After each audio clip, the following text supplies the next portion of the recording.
Hablan los doctores, un espacio con sentido de salud para conocer algo más que medicina. Con los doctores Eladio Hernández, psicólogo. Amaury García, neurocirujano. Y Nelson Rodríguez, pediatra. Hablan los doctores, el mundo de la salud en su más completa dimensión.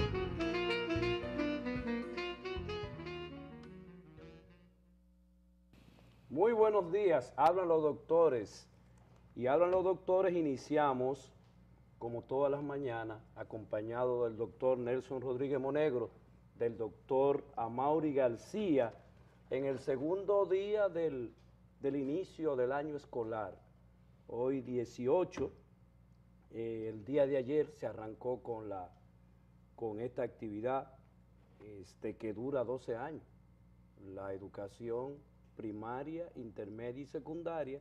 Todo este proceso, los padres sabemos que son 12 años que debemos estar velando permanentemente por el desarrollo cognitivo de nuestros hijos y además velar por las condiciones de salud de nuestros niños. A propósito, Amaury, ¿cuál es la significación, las consecuencias que puede tener un niño cuando fuera del control de nosotros introduce en su mochila cualquier cantidad de libros y cualquier cantidad de cosas? ¿Qué pasa con un niño que desproporciona el peso adecuado de la mochila? Bueno, muy buenos días Nelson Rodríguez Monegro, Eladio Hernández, muy buenos días en este martes 18 del mes de agosto a todos ustedes que nos siguen cada día a las 6 de la mañana en una entrega más de Hablan los Doctores. Pues fíjate, Eladio, el tema de los dolores de espalda asociado a problemas de postura, de posición, a problemas de tipo músculo esquelético, como es el caso del sobrepeso que en muchas ocasiones llevan nuestros hijos en sus mochilas, es un problema que realmente tiene importancia. Ayer conversábamos que aproximadamente 2.5 niños pues estaban convocados al día de 2.5 millones de niños, gracias Nelson, estaban convocados a iniciar la docencia. Y pues imagínate tú, estábamos hablando entonces de 2.5 millones de mochilas, de bultos, ¿ah?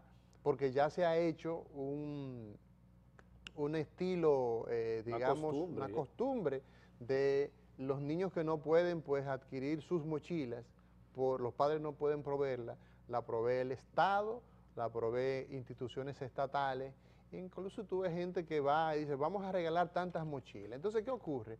El peso de la mochila representa un dolor de cabeza en muchos casos para muchos niños que tienen constituciones anatómicas especiales, que vienen con deformidad en la espalda o que, producto de la mala utilización de la mochila, fíjate que la mochila tiene dos ojales, ¿ok? Donde va cada uno para colocarlo en la parte del hombro. Exacto, en los hombros, pero va en la parte media de toda la espalda.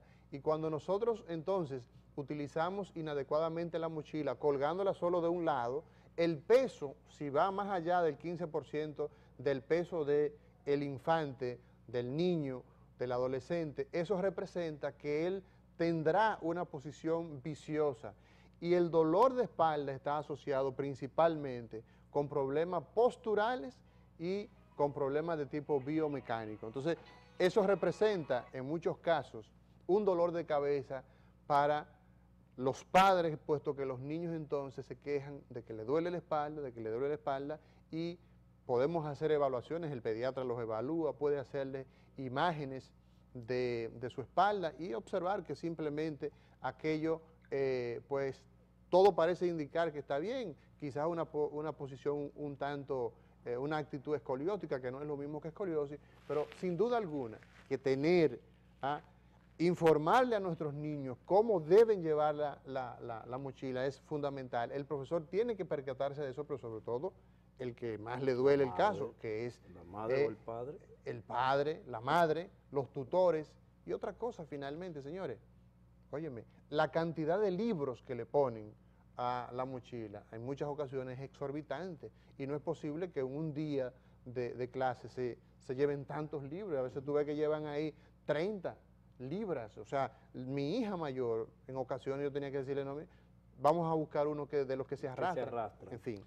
En definitiva, ese es un problema que hay que ponerle atención.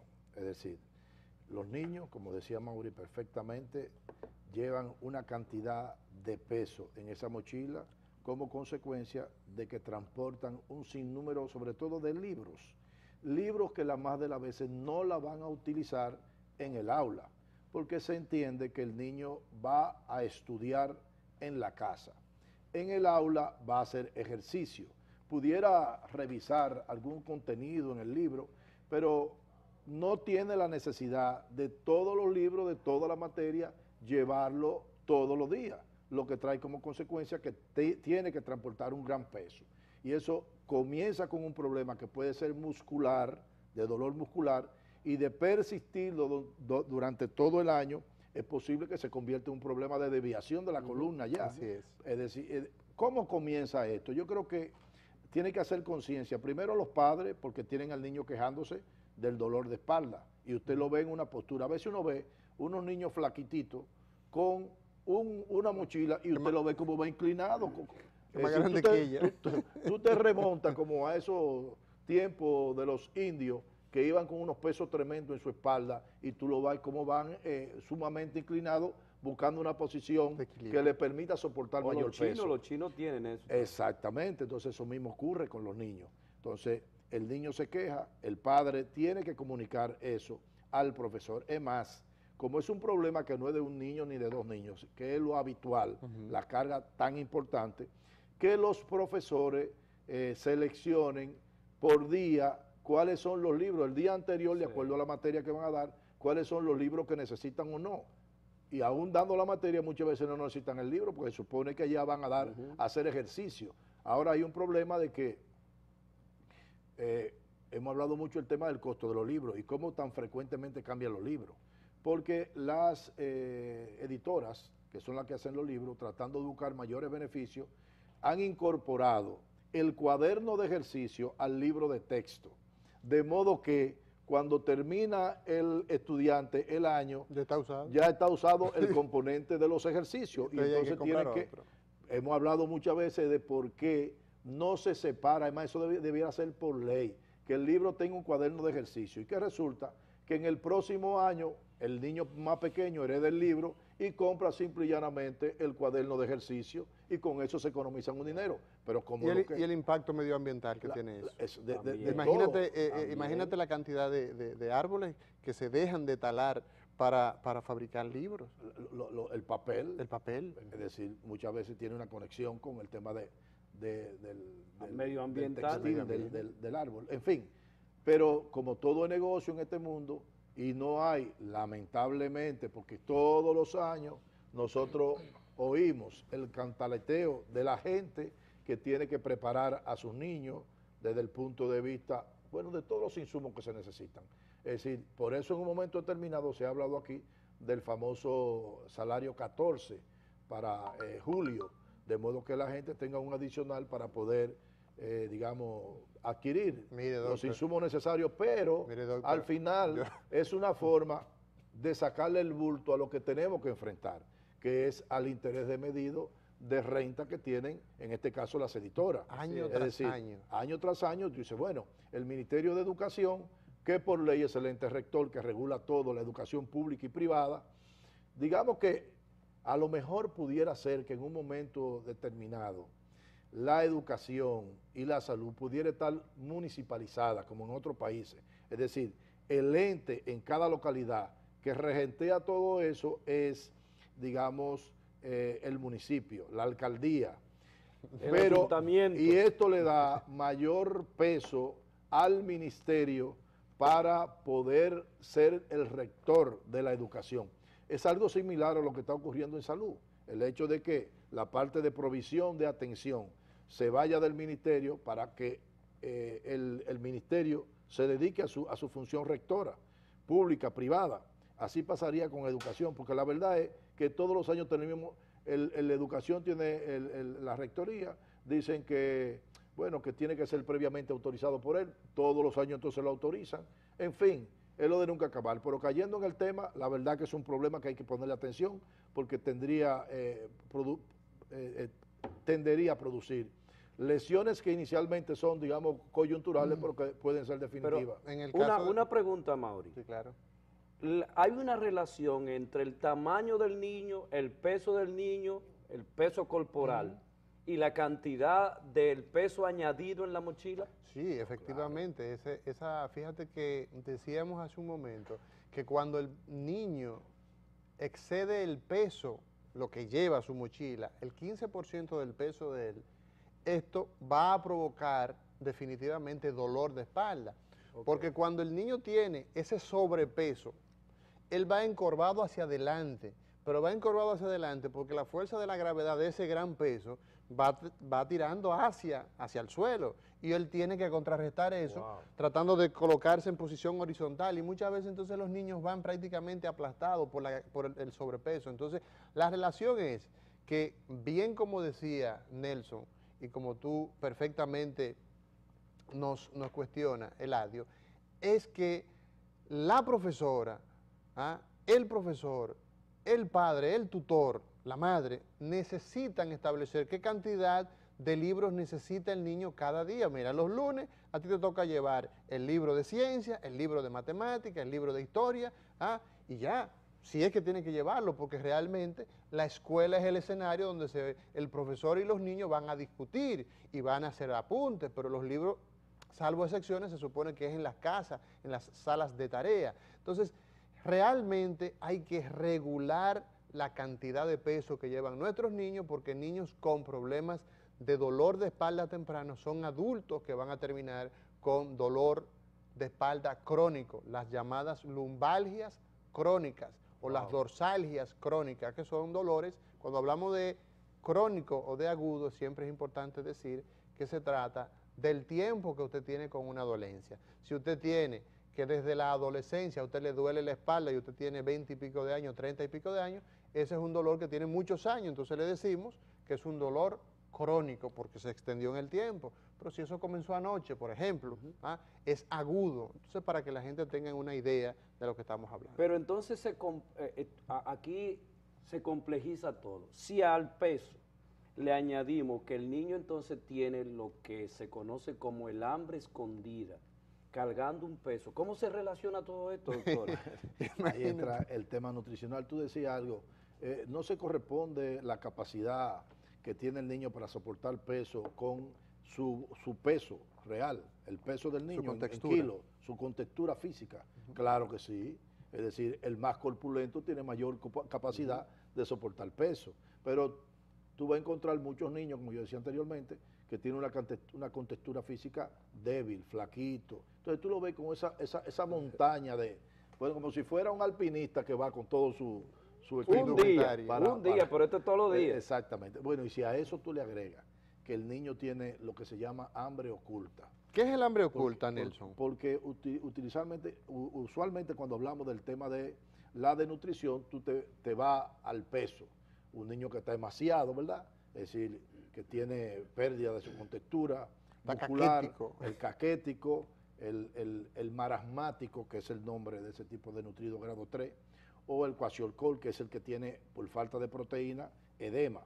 Bueno, es una expresión, digamos, de una el niño que está desnutrición de hinchado, tercer grado. Ese niño que está hinchado, sí, abofado, dicen en el campo. Que podría tener buen peso, pero tiene un déficit de proteína. Entonces está desnutrido. El niño tiene una retención de líquido por el tema de la proteína, está desnutrido grado 3. Grado 3. Bueno, pero eso es los casos extremos, pero el hambre oculta se refiere a los déficits de vitaminas y micronutrientes que tienen los niños.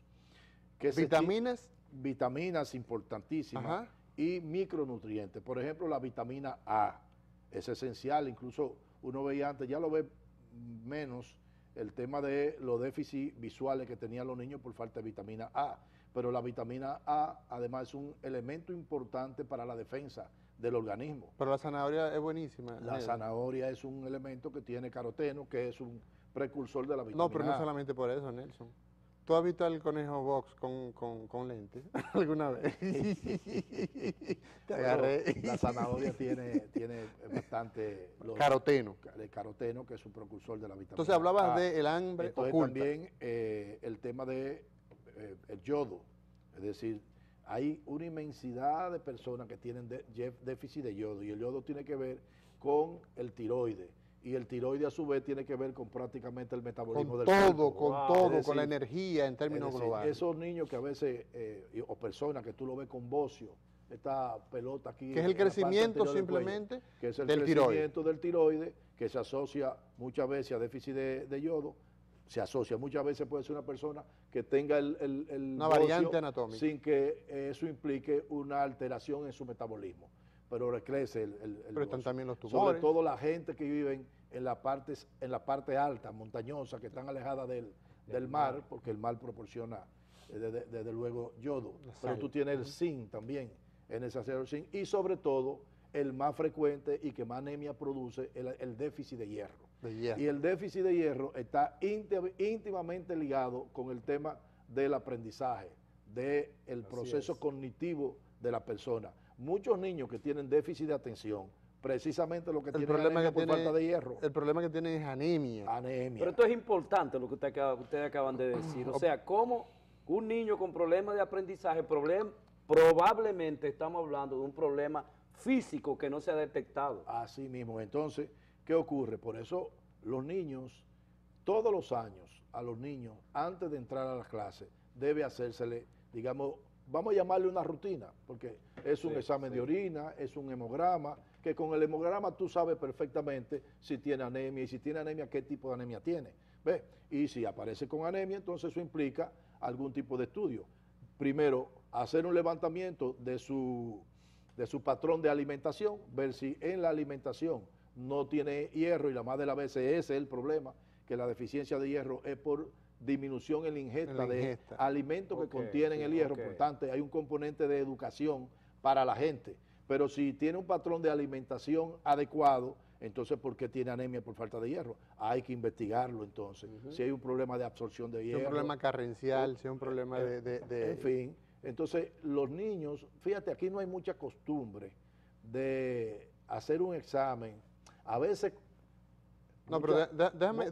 Mucha gente, oye, mucha gente rememoria época pasada, ¿verdad? Y yo recuerdo cuando estaba en la primaria, que tenía que ir a Lana Valverde a un sanatorio que había ahí, a ponerme los rayos. Así es. Es decir, había por lo menos un examen físico del niño. También. Los rayos. Rayos, porque era para ver si tú tenías tuberculosis o no. Hacer la radiografía de una pecho. fluoroscopía te hacían, era. Ya. ¿Ves? Pero déjame darte un dato. Hoy en día eso no se ve tanto. Los niños deben examinarse antes de entrar. Ahí es donde voy, Nelson. Y tú como pediatra, que aunque ya tú estás dedicado básicamente a lo que es la política en salud, a definir y a teorizar en esos sentidos y a intentar hacer algo. Pero déjame decirte algo. Aquí el tema de la evaluación de nuestros niños es un problema real, porque aquí se hace lo siguiente, hay muchos centros que piden un certificado, sobre todo los colegios privados piden un certificado, y ese certificado, pues si el niño tiene su pediatra que lo sigue constantemente, pues es obvio que la información que está entregando, pero esto de carácter, esto tiene una connotación muy especial. Pero muchos niños les piden certificado y ni siquiera van a la evaluación. Muchos casos en los hospitales donde trabajamos, los padres, ellos mismos. nos dicen los familiares, mire doctor, que me le haga ahí un certificado al niño para la escuela. Pero eso tiene una importancia, la que tú dices, es que ese niño al inicio de su año escolar, previo a ese año escolar, tiene que hacer una biometría hemática, tiene que revisarse los ojos, ver los oídos. Que dicho sea de paso, tú mencionas algo muy importante. A veces yo digo que la medicina privada es más simpática que científica. Más simpática. El médico tiende a ser muy complaciente. Ningún médico debe llenar un certificado médico si no ha examinado al paciente. Eso tiene más impacto jurídico que llenar un acta de defunción. Oye, bien, entonces muchas veces por complaciente, incluso en muchos casos, como es paciente del médico, ni le cobra eso. Pues es preferible que cobre eso y que examine al paciente y que llene adecuadamente el certificado Y médico. que certifique Que real lo que certifique está realmente certificando. está sano. Fíjate que en un programa anterior, porque hay un tema, aparte de la evaluación general, está el tema de la evaluación de la vista y del oído del niño. Del oído y ¿Cuántos niños tienen problemas de aprendizaje porque tienen problema visual Así o es, problema auditivo? auditivo. Entonces, todos los niños deben ser evaluados. Incluso Entonces, ahí viene- proponíamos nosotros Sí. en un programa anterior que en época de las vacaciones, precisamente porque los profesores siguen cobrando, Sí. tienen también sus Bueno, en el vacaciones. sector público al menos, ¿no? Bueno, en el No, público en y los en el dos, privado. en los dos. Ah, Los dos, claro. es que, mira, Por cuando eso tú llenas el pagas contrato, dinero extra, tú dices, pero yo estoy pagando este mes Por y mi hijo, adelantado. Sí, y no mi está- hijo no está yendo. Sí. Ah, pero que hay que pagarle a los Hay que profesores. pagarle a los profesores, Porque entonces sí. no pueden estar 2 o 3 meses sin cobrar porque Eso es están de así. vacaciones. Sí. Pero sí, yo decía que pudiera perfectamente hacerse una capacitación de muchos de estos profesores con un examen, digamos, sencillo para detectar problemas visual. Exacto. El niño que sale con un problema visual, entonces pasa al oftalmólogo. Y eso puede hacerse durante las vacaciones. Una campaña. Y que se utilice en las mismas escuelas, porque las escuelas están en comunidades. Exacto. De modo que puedan evaluarse la vista del niño. Y hay un programa de salud escolar Y donde se ha capacitado. a los eso es profesores. fundamental, ese programa de atención de salud escolar, porque ese programa permitiría que nuestros niños tengan una real evaluación. Real. Una real real. evaluación. Porque los niños tienen, por ejemplo, en las escuelas existen, muchas escuelas existen dispensarios, que en muchas ocasiones pues hay una enfermera, en pocos casos hay médicos, pero imagínate que tú definas en el programa de ese año escolar, que quizás al final o al inicio tú tengas una identificación de casos puntuales como lo que estamos señalando, que tienen que ver con lo que los órganos de los sentidos que tienen que ver con la atención, la vista y la audición. Esa es una obligación que debería incorporar el Ministerio de Educación y hacerlo de la mano de su amigo, que es el Ministerio de Salud Y tú sabes Pública. cuál es otro tema también que hay que ponerle, bueno, que se le pone atención porque hay un programa específico de eso, es la salud bucal. Es decir, la profilaxis. El Exacto. niño tiene mucha tendencia a hacer caries. Caries porque consumo alto de dulces, sobre todo. Higiene. Eso trae como a veces temas de higiene. Sí, que no. Es decir, que hay que enseñarlo cómo se hace una higiene adecuada de la boca, los dientes, el cepillado de los dientes, los enjuagues con flúor, que son muy El hilo importantes, dental, el uso del hilo fundamental. dental posteriormente a la ingerir alimentos. En fin, es decir, el corregir las caries que tienen, porque muchas veces la gente dice, bueno, ese es un diente de leche, él lo va a renovar. Ahora, ¿qué ocurre? Que cuando el diente de leche se pierde antes de tiempo, se cierra el espacio. Así Y es. posteriormente entonces viene el definitivo y no tiene espacio para crecer y sale torcido. Pero a veces tú y ahí tienes- vienen los problemas de maloclusión, la mordida no efectiva. Y a veces tú tienes un diente definitivo y tienes un diente de leche, como se dice, un diente provisional, y el diente provisional que está enfermo se pierde, pero da lugar a infectar al otro. Al que se dañe el otro. Fíjate, Exacto. cuestiones que son preventivas, que no cuestan tanto dinero, sino es un tema de planificación y efectividad en las acciones, es decir, que haya una verdadera supervisión, un monitoreo de eso, y tú puedes perfectamente sanear a todos los estudiantes, públicos y privados, de modo que el niño puede estar en un buen estado de salud. Yo creo que de una u otra manera, fíjate, ayer, el domingo, han estado algunos funcionarios públicos haciendo una especie de rendición de cuentas con respecto a los 3 años de gobierno. Y a mí me parece que el tema de la mejoría de la calidad, por lo menos parcialmente, en el gasto social, el tema de la tanda extendida con el desayuno, almuerzo y la merienda, evidentemente que va a impactar. Estamos hablando de 850,000 niños que están en este tipo de programa, de modo que debe mejorar la nutrición.